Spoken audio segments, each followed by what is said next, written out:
Greetings, people of India. I am Jack Carson. என்னுடைய பெயர் jack Carlsen. நான் உங்களுக்கு என்னுடைய வாழ்த்துதல்களை தெரிவித்துக் கொள்கிறேன். And I thank this program for having me on. இந்த நிகழ்ச்சியிலே என்னை அழைத்து பயன்படுத்துவதற்காக நான் நன்றி தெரிவித்துக் கொள்கிறேன். For the Lord's work goes all over the world. தேவனுடைய பணியானது உலகமெங்கும் கடந்து போய் கொண்டிருக்கிறது. We are to encourage churches. ஒவ்வொரு சபைகளையும் நாம் உற்சாகப்படுத்த வேண்டியது அவசியமாக இருக்கிறது. So our church from Texas is here to encourage the church in India. எங்களுடைய சபை டெக்சாஸில் இருக்கிற எங்களுடைய சபை இங்கே இந்தியாவில் இருக்கிற உங்களுடைய சபைகளை உற்சாகப்படுத்தும்படியாக நாங்கள் வந்திருக்கிறோம்.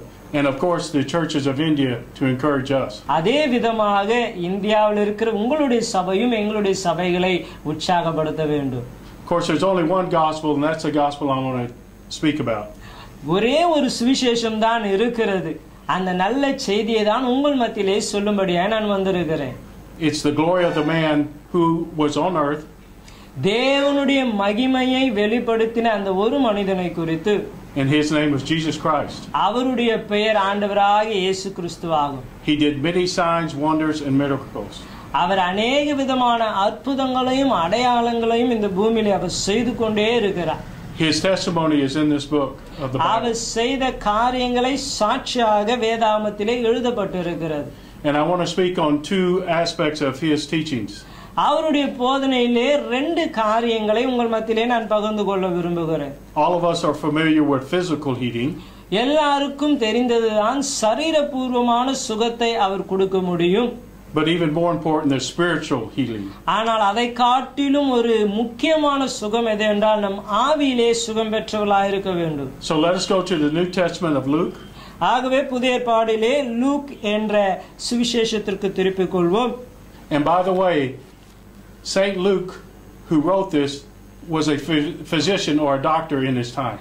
ஆனால் இந்த சுவிசேஷத்தை எழுதின இந்த லூக் அவர் ஒரு மருத்துவராய் அந்த காலகட்டத்திலே காணப்பட்டார்.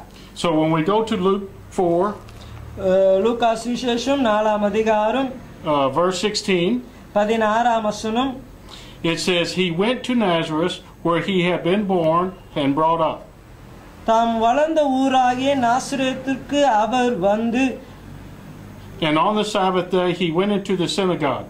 தம்முடைய வழக்கத்தின்படி ஓய்வு நாளிலே ஜெப ஆலயத்தில் பிரவேசித்து. A synagogue is a Jewish place of worship. அங்கே நாம் வாசிக்கிறோம் ஜெப ஆலயம் என்று சொல்லும்போது யூதர்களுடைய ஆலயமாய் அது காணப்படுகிறது. And he stood up to read வாசிக்க எழுந்து நின்றார். the scroll of the prophet Isaiah. அப்பொழுது ஏசாயா தீர்க்கதரிசன புத்தகம் அவரிடத்தில் கொடுக்கப்பட்டது. Was handed to him. Unrolling it, he found the place where it was written. அவர் புத்தகத்தை விரித்தபொழுது, the Spirit of the Lord is on me because he has anointed me to preach the good news to the poor. He has sent me to proclaim freedom for the prisoner and to recover the sight for the blind, to release the oppressive, to proclaim the year of the Lord's favor. இங்கே நாம் வாசிக்கிறோம் 18ஆம் வசனத்திலிருந்து, கர்த்தருடைய ஆவியானவர் என்மேல் இருக்கிறார், தரித்திரர்களுக்கு சுவிசேஷத்தை பிரசங்கிக்கும்படி என்னை அபிஷேகம் பண்ணினார், இருதயம் நொறுங்குண்டவர்களை குணமாக்கவும் சிறைப்பட்டவர்களை விடுதலையாக்கவும் குருடருக்கு பார்வை அளிக்கவும் பிரசித்தப்படுத்தவும் நொறுங்குண்டவர்களை விடுதலையாக்கவும் கர்த்தருடைய அனுகிரக வருஷத்தை பிரசித்தப்படுத்தவும் என்னை அனுப்பினார். He spoke with great authority and power. அவர் மிகவும் அதிகாரம் உள்ளவராய் இந்த வார்த்தைகளை அவர் பேசினார். And it goes to say in the later verse, அது தொடர்ச்சியா நீங்கள் வாசிப்பீர்கள் என்றால் இப்படி சொல்லப்படுகிறது, today this scripture is fulfilled in your hearing. எழுதியிருக்கிறது இன்று நிறைவேறிற்று என்று அவர் சொன்னார். So he is saying what was written many years ago. அநேக ஆண்டுகளுக்கு முன்பதாய் எழுதப்பட்டது. I am the man who are going to perform these things. அவர் சொல்லுகிறார், நான் தான் அதை நிறைவேற்ற வந்திருக்கிறேன் என்று சொல்லி. Jesus looked like any ordinary man. இயேசுவை பார்க்கும்போது எல்லா மனிதர்களைப் போல சாதாரணமாய் தான் தோற்றம் அளித்தார். It says he was not even good looking. அவர் அவ்வளவு ஒன்றும் பார்க்க பிரியப்படுகிறதை போல கூட இல்லை. But he spoke with great authority and power and people listened. ஆனால் அவர் அதிகாரத்தோடு வல்லமையோடு பேசினார், எல்லா ஜனங்களும் அந்த சத்தத்தை கேட்டார்கள். Now here's what he proclaimed. அவர் இவ்விதமாய் சொன்னார், There's much suffering in the world. உலகத்திலே अनेक கஷ்டங்கள் துன்பங்கள் இருக்கிறது. And he was going to perform many miracles. அவர் अनेक அற்புதங்களை செய்ய போகிறேன் என்று சொல்லி இருக்கிறார். So people would recognize that he's from God. அப்பொழுதுதான் இந்த அற்புதத்தின் மூலமாக இவர் தேவனிடத்திலிருந்து வந்தவர் என்று ஜனங்கள் அறிந்து கொள்வார்கள் என்பதற்கு. Only God could do the things he was doing. அவர் செய்கிற காரியத்தை தேவனால் மாத்திரமே செய்ய முடியும் என்று அறிந்து கொள்ளும்படியாக. To give sight to the blind man. குருடருக்கு பார்வை கொடுத்தார். To heal the sick. வியாதிஸ்தர்களை சுகமாக்கினார். And even raise the dead. மரித்தோர்களையும் உயிரோடு அவர் எழுப்பினார். This spiritual healing is what he came to do in the truth and the word of God. அவர் தேவனுடைய வார்த்தையை கொண்டு இந்த சத்தியத்தின் மூலமாய் அவைகளை அவர் நிறைவாய் மாற்றினார். But sometimes you must get the attention of the person by a physical healing. சில நேரங்களிலே ஒரு மனிதனை கவர வேண்டும் என்றால் அவர் சரீர சுகத்தின் மூலமாக அந்த காரியங்களை அவன் புரிந்து கொள்ள செய்வார். So let's go a little further in the chapter of Luke 17. லூக்கா சுவிசேஷம் 17ஆம் அதிகாரத்திற்கு நாம் பார்ப்போம். Verse 11. 11ஆம் வசனத்திலிருந்து. Now on his way to Jerusalem, Jesus, trailing along the border between Samaria and Galilee, as he was going into a village, 10 men who had leprosy met him. They shouted at a distance and called out in a loud voice, Jesus, Master, have pity on us. When he saw them, he said, Go, show yourself to the priest. And as they went, they were cleansed. இங்கே 11ஆம் வசனத்திலிருந்து உங்களுக்கு வாசிக்கிறேன். பின்பு அவர் எருசலேமுக்கு பிரவேசம் பண்ணுகையில் அவர் சமரியா கலிலேயா என்னும் நாடுகளின் வழியாக நடந்து போனார். அவர் ஒரு கிராமத்தில் பிரவேசித்த போது குஷ்டரோகம் உள்ள மனுஷர் 10 பேர் அவரை எதிராக வந்து தூரத்திலே நின்று, இயேசுவே, ஐயரே, எங்களுக்கு இரங்கும் என்று சத்தமிட்டார்கள். அவர்களை அவர் பார்த்து, நீங்கள் போய் ஆசாரியர்களுக்கும் உங்களை காண்பியுங்கள் என்றார். அந்தபடியே அவர்கள் போகையில் சுத்தமானார்கள். The leprosy was a horrible disease. இந்த குஷ்டரோகம் என்று சொல்லும்போது அது ஒரு கொடூரமான ஒரு வியாதி. The people could not even show them and could not be with people in public. அவர்கள் ஜனக்கூட்டம் இருக்கிற மத்தியிலே அவர்களாலே கடந்து போக முடியாது. They had to shout around the crowd that I'm unclean, and the people would move. அப்பொழுது அவர்கள் ஒரு ஜனக்கூட்டம் இருக்கிற இடத்திலே வர வேண்டும் என்றால் அவர்கள் சத்தமிட வேண்டும், அசுத்தம் உள்ளவன் இங்கே வந்திருக்கிறேன் என்று சொல்லி உடனே அங்க இருக்கிற ஜனங்கள் அவர்களை விட்டு ஒதுங்கி போய் விடுவார்கள். And there was no cure for it. அது மாத்திரமில்லாமல் அந்த நாட்களிலே இப்படிப்பட்ட குஷ்டரோகத்திற்கு எந்த வைத்தியமும் இல்லை. But these people saw Jesus. ஆனால் இவர்கள் இயேசுவை சந்தித்தார்கள். What man could not do, மனுஷனாலே இது முடியாததுதான் Jesus could do. இந்த வியாதியை சுகமாக்க மனுஷனால் முடியாததுதான், ஆனால் இயேசுவால் முடியும். He did not heal just one, but all 10. நாம் பார்க்கிறோம், இயேசு வந்த 10 பேர்ல ஒருத்தனை சுகமாக்கவில்லை, இயேசு 10 பேரையும் சுகமாக்கினார். Go to the synagogue, to the priest, and show yourself. அவர் சொல்லுகிற ஆசாரியர்கள் இடத்திலே கடந்து போய் உங்களை நீங்கள் காண்பியுங்கள் என்று சொன்னார். And show and tell them the work has been done. அங்கே நீங்கள் போய் வேலை முடிந்தது என்று அவர்களுக்கு காண்பீங்கள் என்றார். Many people receive healings. அநேகர் சுகத்தை பெற்றுக் கொள்கிறார்கள். But do they know where it comes from? ஆனால் இந்த சுகம் எங்கிருந்து வருகிறது என்று அவர்களுக்கு தெரியுமா? More than that, do they know who to ask? அதை காட்டிலும் யாரிடத்திலே சுகத்திற்கு போய் நிற்பது என்று தெரியுமா? 9 people did not come back to give thanks. ஆனால் 9 பேர் சுகத்தை பெற்றவர்கள் அவர்கள் திரும்பி வந்து இயேசுக்கு நன்றி சொல்ல கூட அவர்களுக்கு மனமில்லை. As you read in the chapter, only one came back and fell at the feet of Jesus. ஆனா நான் பார்க்கிறோம், இதுல ஒரு மனிதன் மாத்திரமே திரும்பி வந்து இயேசுவின் பாதத்தில் விழுந்து இயேசுக்கு நன்றி செலுத்துகிறான். Not only was his physical healing done, அவருடைய சரீர சுகம் மாத்திரம் அவன் பெற்றுக்கொள்ளவில்லை, he had new spiritual healing and understanding. அவனுடைய ஆவியிலே ஒரு சுகத்தை பெற்றவனாய் இயேசு யார் என்ற வெளிப்பாடை பெற்றுக்கொண்டான். Everyone is going to need some type of physical healing. எல்லாருக்கும் சரீரத்திலே ஏதோ ஒரு வகையிலே சுகம் வேண்டும், அவசியம்தான். And maybe the doctor can cure it. சில நேரங்களிலே மருத்துவராலே அதை சுகமாக்க முடியும். But everyone needs a spiritual healing. ஆனால் ஆவிக்குரிய சுகம் எல்லா மனுஷனுக்கும் கட்டாயம் அவசியமாய் இருக்கிறது. Are you angry at God because he won't heal you? இயேசு உங்களை சுகமாக்க மாட்டுகிறார் என்று சொல்லி அவர் மேல கோபமா இருக்கிறீங்களா? Or you see others that are doing better than you? உங்களை காட்டிலும் மற்றவர்கள் செழித்திருக்கிறார்கள் என்று நினைத்துக் கொண்டு இருக்கிறீர்களா? This is a testing of your heart from God. இது தேவன் உங்கள் இருதயத்தை சோதித்து பார்க்கிற சூழ்நிலைகளாய் இருக்கிறது. Let me go on to have a better understanding. இதை இன்னும் தெளிவாய் உங்களுக்கு சொல்ல நான் இன்னும் ஒரு காரியத்திற்கு கடந்து போக விரும்புகிறேன். When you go to John 9, யோவான் 9ஆம் அதிகாரம், it says, as he went along, he saw a blind man born from birth. His disciples asked him, Rabbi, who sinned, this man or his parents, that he was born blind? Neither this man nor his parents sinned, Jesus said, but this happened so that the work of God might be displayed in his life. As long as it is day, we must do the work of him who sent us. Night is coming when no one can work.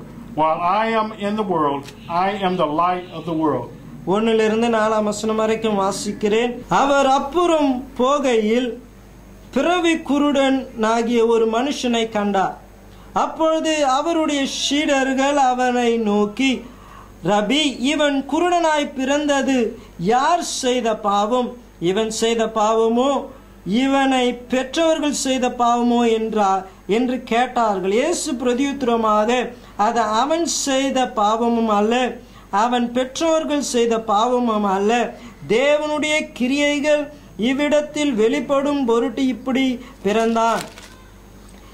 பகற்காலம் இருக்கும் மட்டும் நான் என்னை அனுப்பினவருடைய கிரியைகளை செய்ய வேண்டும். ஒருவனும் கிரியையை செய்யக்கூடாத ராக்காலும் வருகிறது. Even the 12 men that followed Jesus in this time, இயேசுவை பின்பற்றின அந்த 12 சீடர்கள் கூட, they thought they were better than the other people in the world. உலகத்திலே இருக்கிற மற்றவர்களை காட்டிலும் அவர்கள் சிறந்தவர்கள் என்று யோசித்துக் கொண்டிருந்தார்கள். They had no disease. அவருக்கு ஒரு வியாதியும் இல்லை. And their thinking was because someone was ill or had a disease, it came from God. அவர்கள் யோசித்த காரியம், ஒருவர் வியாதியிலே படுத்த படுக்கையா இருக்கிறாரே என்றால் அது தேவனிடத்தில் இருந்து தான் வந்தது என்று அவர்கள் யோசிக்கிறார்கள். Or from their wrongdoing, their sin. அல்லது அவர்கள் செய்த பாவத்தினால தான் அவங்க ஒருவேளை இப்படி பாதிக்கப்பட்டு இருக்கிறார்கள் என்று யோசிக்கிறார்கள். Jesus is a great teacher and he taught them. ஆனால் இயேசு ஒரு நல்ல போதகர். இந்த சீடர்கள் புரிந்து கொள்ள இயேசு போதித்தார். We're all under the mercy of God. நாம் எல்லோரும் தேவனுடைய இரக்கத்திலே காணப்படுகிறோம். We only draw breath because he allows it. நாம் மூச்சு இழுப்பது கூட காரணம் என்னவென்றால் தேவன் அதை அனுமதிப்பதினாலே. Jesus saw this man to give him an example to the other 12. இயேசு இவனை சந்திக்கும் பொழுது கூட இருந்த 12 பேருக்கு இவனை கொண்டு போதிக்கும்படியாய் தேவன் அங்கே பேசுகிறார். It doesn't say exactly how long he had been blind. அவன் எத்தனை வருடமாக இப்படி குருடனாய் இருக்கிறான் என்று சொல்லப்படவில்லை. But today Jesus came by and gave him back sight. தேவனானால் அவன் பக்கமாய் வந்து அவனுக்கு நல்ல பார்வையை கட்டளையிட்டார். Not because of his sins. அவனுடைய பாவத்தின் நிமித்தமாய் அவன் குருடன் அல்ல. Because of God's mercy. தேவனுடைய இரக்கத்தினாலே அவனை தேவன் மகிமைப்படுத்தும்படியாக நாம் பார்க்கிறோம். And to give God glory. தேவனுக்கே மகிமை உண்டாகும்படியாக அந்த அற்புதத்தை செய்தார். What good does it do to heal the body? ஒரு சரீரத்தை சுகம் பெற்றுக்கொள்ள வேண்டும் என்றால் என்ன செய்ய வேண்டும்? And your soul is still lost. நீங்கள் சரீரத்தில் சுகம் பெற்று ஆத்மா நஷ்டமாய் இருந்தால் என்ன லாபம்? We may have to go through much suffering. நாம் இன்னும் அநேக பிரச்சனைகளுக்குள்ளே கடந்து போவோம். But the suffering we may have to endure on earth. இந்த உலகத்திலே நாம் அடைகிற இந்த துன்பங்கள் தொல்லைகள் will be for God's glory. இவைகள் எல்லாம் தேவனுடைய நாமத்தை மகிமைப்படுத்த ஒரு நாளிலே தேவன் பயன்படுத்துவார். Don't worry the time we spend on earth. இந்த பூமியிலே செலவிடுகிற நேரத்தை யோசித்து பார்த்து நீங்க வேதனைப்படாதீங்க. That will give us in the time of heaven. ஆனால் இவைகள் எல்லாவற்றுக்கும் ஏற்ற மனமகிழ்ச்சி தேவன் உங்களுக்கு பரலோகத்திலே கட்டளையிடுவார். We know this by faith. இதை நாம் விசுவாசத்திலே அறிந்து கொள்கிறோம். 1 Peter 2nd verse 22. He committed no sin. He had no deceit found in his mouth. When they hurled their insults at him, he did not retaliate. When he suffered, he made no threats. Instead, he entrusted himself to him who judged justly. He himself bore our sins in his body on the tree so that we might die to sin and live for righteousness. By his wounds you have been healed. 22ஆம் வசனத்திலிருந்து வாசிக்கிறேன். அவர் பாவம் செய்யவில்லை, அவருடைய வாயிலே வஞ்சனை காணப்படவும் இல்லை. அவர் வைப்படும்போது பதில் வையாமல், பாடுபடும்போது பயமுறுத்தாமலும், நித்தியமாய் தீர்ப்பு சொல்கிறவர்களுக்கு தம்மை ஒப்புவித்தார். நம் பாவங்களுக்கு செலுத்த நீதிக்கு பிழைத்திருக்கும்படி அவர் தம்மையே தமது சரீரத்தினாலே நம்முடைய பாவங்களை சிலுவையின் மேலே சுமந்தார். அவருடைய தழும்புகளாலே குணமானீர்கள். A lot of people use this verse for prayer healing. அநேகர் இந்த வசனத்தை சரீர சுகத்திற்காய் பயன்படுத்துகிறார்கள். That's okay. அது நல்லதுதான். But he died on the cross for our sins to give us spiritual healing and understanding. ஆனால் இயேசு சிலுவையிலே மரிக்கும்போது சரீர சுகத்திற்காக மாத்திரமல்ல, நம்மளுடைய பாவங்களுக்காய் அவர் மரித்ததினாலே ஆவியில் சுகம் பெற்றுக்கொள்ளவும் அவர் விரும்புகிறார். God is the great I am. ஆண்டவராகிய இயேசு கிறிஸ்து அவர் ஒரு பெரிய தேவனாய் இருக்கிறார். He can do all things. அவரால் எல்லாம் செய்ய முடியும். He can heal the sick. அவரால் வியாதியை சுகமாக்க முடியும். But you must have great faith in his son Jesus Christ. ஆனால் நீங்கள் அவருடைய குமாரனாகிய இயேசு கிறிஸ்துவின் மேலே உங்கள் விசுவாசத்தை வைக்க வேண்டும். For they are one. காரணம் அவர்கள் ஒன்றாய் இருக்கிறார்கள். So if you need healing, ஆகவே இந்த நாளிலே நீங்கள் சுகம் வேண்டுமே என்றால், this great Takachin ministry, நீங்கள் இந்த நாளிலே இந்த போதகருடைய சபைக்கு வாருங்கள். there are phone numbers at the bottom of the screen. கீழே உங்களுக்கு தொலைபேசி எண்களை காண்பிக்கப்படுகிறது. Let them pray for your spiritual healing first. உங்களுடைய ஆவிக்குரிய சுகத்திற்கு அவர்கள் முதலாய் ஜெபிக்கட்டும். It will be by your faith you're healed. உங்களுடைய விசுவாசத்தின்படியே தேவன் உங்களுக்கு சுகத்தை கொடுப்பார். Because you believe in the great I am, Jesus Christ. காரணம் மகா பெரிய தேவனாகிய இயேசு கிறிஸ்துவை நீங்கள் விசுவாசிப்பதினாலே. And don't be angry if you're not healed overnight. இந்த இரவிலே ஒருவேளை சுகத்தை பெற்றுக்கொள்ளலனா வருத்தப்படாதீங்க. How much more is your soul worth? ஆகவே உங்களுடைய ஆத்துமா எவ்வளவு விலையேற பெற்றது என்று யோசித்து பாருங்க. Would you give your sight to save your soul? உங்களுடைய பார்வையை இழந்து இயேசுவை ஆத்மாவை காப்பாற்றிக் கொள்ள நீங்கள் பிரயாசப்படுவீர்களா? Would you die unto death to save your soul? நீங்கள் மரிக்க வேண்டிய சூழ்நிலையா இருந்தாலும் ஆத்மா ரட்சிக்கப்பட வேண்டும் என்று உங்களை ஒப்பு கொடுக்க முடியுமா? I pray so. நான் விசுவாசிக்கிறேன் நீங்கள் அப்படி செய்வீர்கள் என்று. May the God Almighty bless India. சர்வ வல்லமுள்ள தேவன் இந்த இந்தியா தேசத்தை ஆசீர்வதிப்பாராக. And all believers all over the world. உலகமெங்கும் இருக்கிற விசுவாசிகளை தேவன் ஆசீர்வதிப்பாராக. Let us pray. நாம் ஜெபிப்போமே. Lord Jesus, I thank you for this time that we have. It's very short, only 30 minutes. ஆண்டவரே, இந்த குறுகிய நேரத்திலே உம்முடைய வார்த்தையை பகிர்ந்து கொள்ள தேவன் பாராட்டின உம்முடைய நன்மைக்காக நாங்கள் நன்றி செலுத்துகிறோம் அப்பா. But anyone who calls on the name of Jesus இயேசுவின் நாமத்தை கூப்பிடுகிற யாரா இருந்தாலும் will be saved for eternity. அவர்கள் நித்தியத்திற்கும் ரட்சிக்கப்பட்டு இருப்பார்கள் என்று நாங்கள் வாசிக்கிறோமே. People of India, do not delay. ஆகவே ஆண்டவரே, இந்தியா தேசத்தில் இருக்கிற ஒருவரும் தாமதியாமல் come to the true saving grace of Jesus Christ. ஆண்டவரே, உண்மையான இரட்சகராகிய இயேசுவினிடத்திலே வர உதவி செய். For he's going to prepare a place for all of those எல்லாருக்காகவும் இயேசு கிறிஸ்து கிரயத்தை செலுத்தி இருக்கிறார். who believe in him. அவரை நம்புகிறவர்கள். And he's coming back for them. அவர்களுக்காய் நீர் கடந்து வரப்போவதற்காக நன்றி. Don't be left behind. நீங்க ஆகவே கைவிடப்படாதீர்கள். May God's blessings be on you. கர்த்தருடைய ஆசீர்வாதம் உங்கள் மேல் காணப்படட்டும். வியாதியா, பில்லி சூனிய கட்டுகளா, தோல்வியால் சோர்ந்து சமாதானத்தை தேடுகிறீர்களா? உங்களுக்கு தேவனிடத்தில் பிரார்த்தனை செய்ய நாங்கள் காத்திருக்கிறோம். கடவுளின் அன்பை அறிந்து கொள்ளவும் அவரை மகிழ்ச்சியுடன் கவலைகளை மறந்து ஆராதிக்க உங்களை அன்புடன் அழைக்கிறோம். ஞாயிற்றுக்கிழமை காலை 9 மணிக்கும் மற்றும் மாலை 6 மணிக்கும் விசேஷித்த ஆராதனை உண்டு. வெள்ளிக்கிழமை காலை 11 மணிக்கு உங்களுக்காக விசேஷித்த உபாச ஜபத்தை ஏற்படுத்தியுள்ளோம். இடம் ஷாலும் ஜபகோபுரம், திருவள்ளூர் காக்லூர் சாலை, திருவள்ளூர். கர்த்தர் உங்களை ஆசீர்வதிப்பாராக.